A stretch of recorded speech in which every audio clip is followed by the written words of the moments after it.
Over 1 million children in the UK are suffering from asthma. A recent report suggests that 94% of all sufferers aren't using their inhalers correctly. But it seems there could be some technology that's coming to the rescue in the form of an augmented reality app. I've come to Crawford's Church of England Primary School in Suffolk, where they've been trialling the app on both pupils who do and don't suffer from asthma. Let's press play.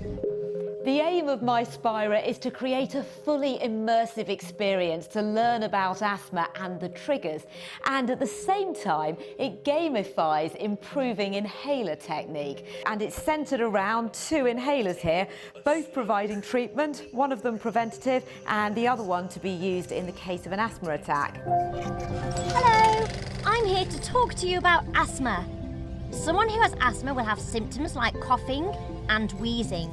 What we need is a rescue inhaler, otherwise known as a reliever. I was quite enjoying that, but more importantly, I'm joined here by a few of the first users of the app.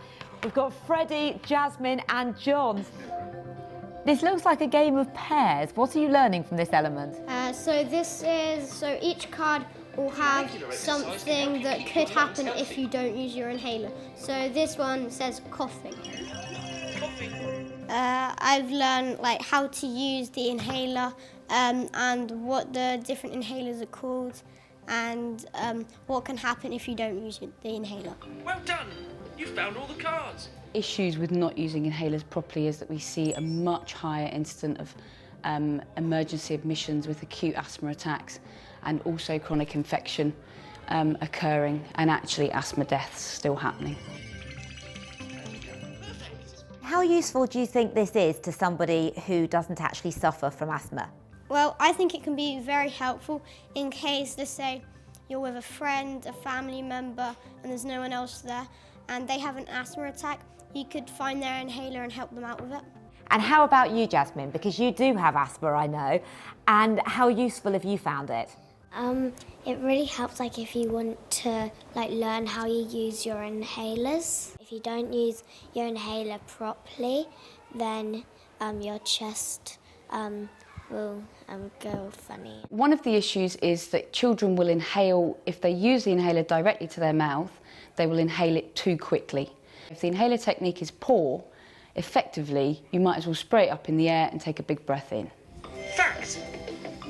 Asthma symptoms are often worse at night and also during exercise. John, what do you think of the app?